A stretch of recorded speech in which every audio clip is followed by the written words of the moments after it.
What are your perceptions of local policing? Go. Okay. So when it comes to local policing, I feel like I don't see them doing a lot of overt aggressions to people. Um, I do wish that they had a little bit more engageful community policing when it comes to interacting with people in the neighborhoods that they patrol.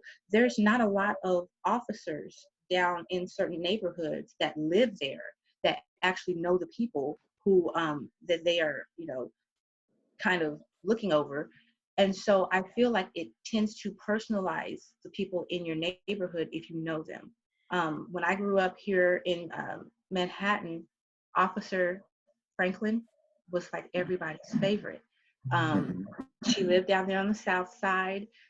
Half the time in the summer, you would see kids sitting on her porch. We'd be sitting there eating popsicles. And she would have us over her house and she would talk with us. She knew who Mhm. our parents was. She was asking how our parents was doing. If she heard from one of our parents that we were cutting up somewhere, she would get you. She would check you. But you also knew that she cared about you when she Right. came to you with a situation. And I think that's what's missing for a lot of people when it comes to the community policing piece. Um, if you weren't in the schools, they always have the resource officer in the schools. And I'm glad Mhm. that each of my kids always had an officer that they develop a relationship with. And I think that it's been helpful for all of them at certain points in time. And so I wish that we had a little bit more engageful one-on-one, actually interacting and building those bonds with the community here. Okay. So policing, if I'm hearing you right, is not just about a legal precedence, it's about an interpersonal precedence. Because I think what Teresa said, like maybe not having any sort of relationship with police officers. So I just see a police officer, and if it's like right in my neighborhood, outside my house, I'm like, well, something bad is happening.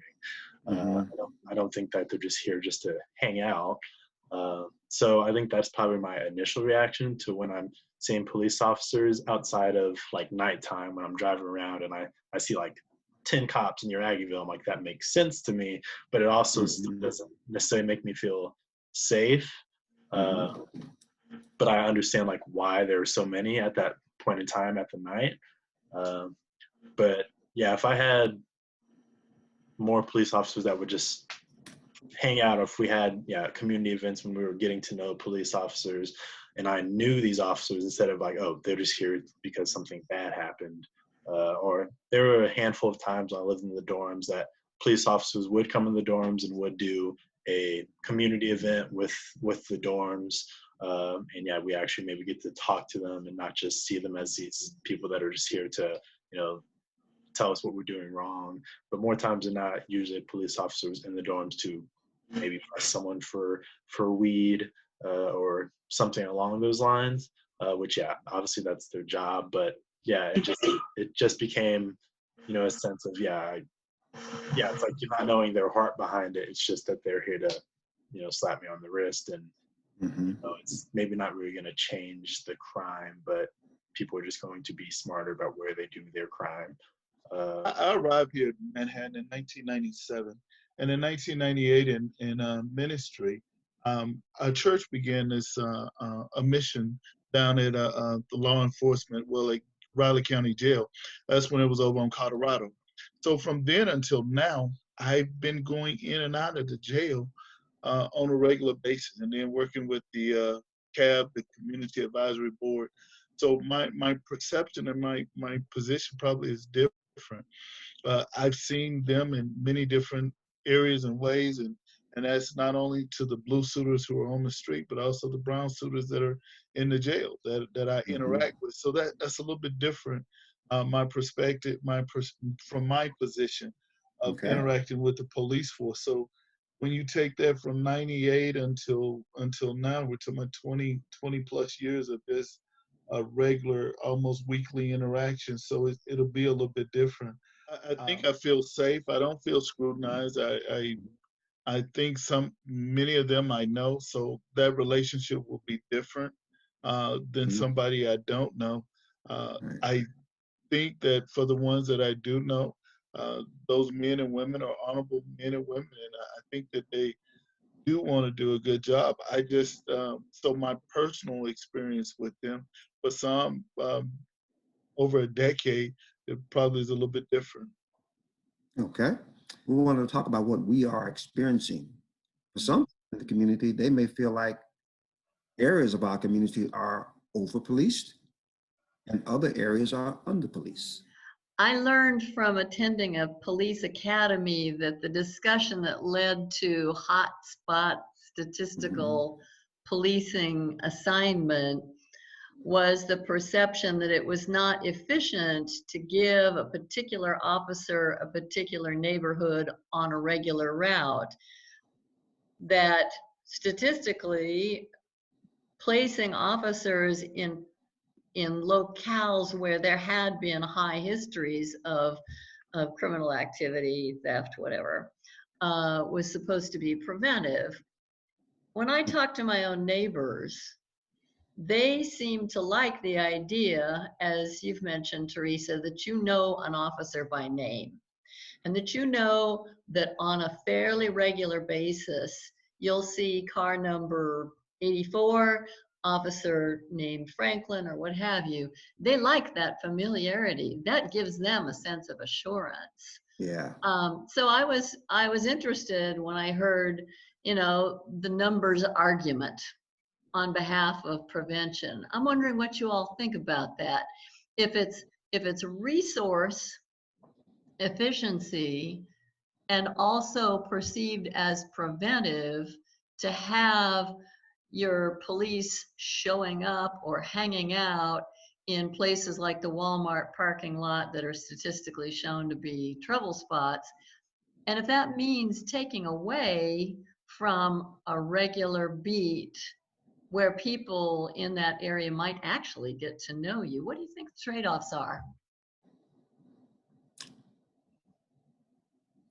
Good question.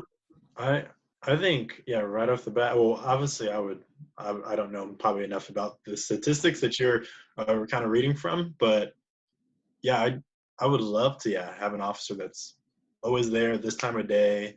So yeah, I'm familiar with them.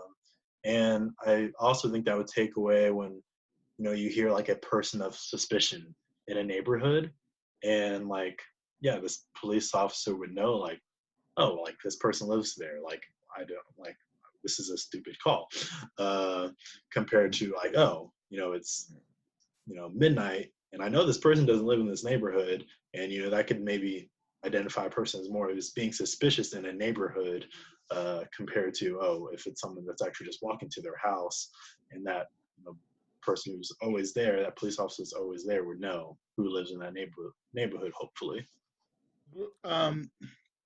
I think if I knew the police officer in my community now, or even if I was younger, it would be good. We would have a conversation. It would reduce any tension that was there, and I think that probably would be a good thing. That if I knew him or her in the community on a regular basis. Yeah. Exactly. Yeah. It would also probably make it easier for if you're having a conversation with a certain officer on a regular basis.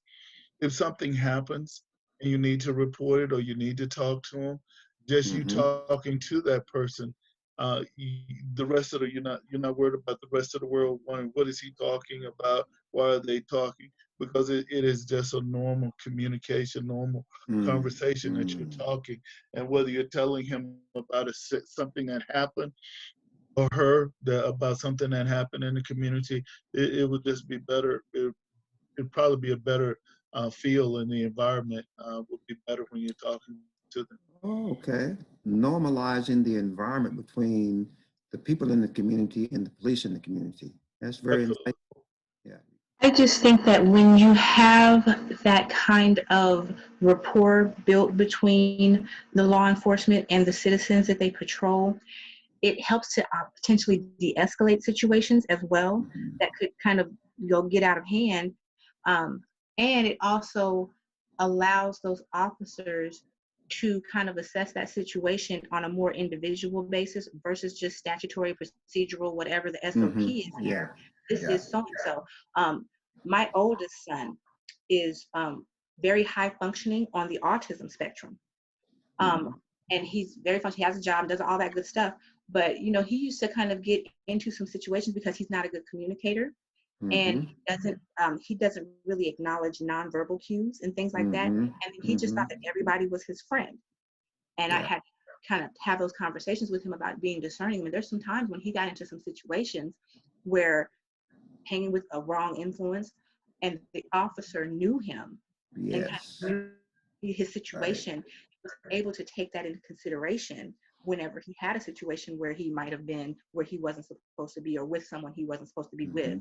And that kind of helped him possibly not become a statistic, because that person was coming behind and past the whole facade of, this is what my title is and this is who you are.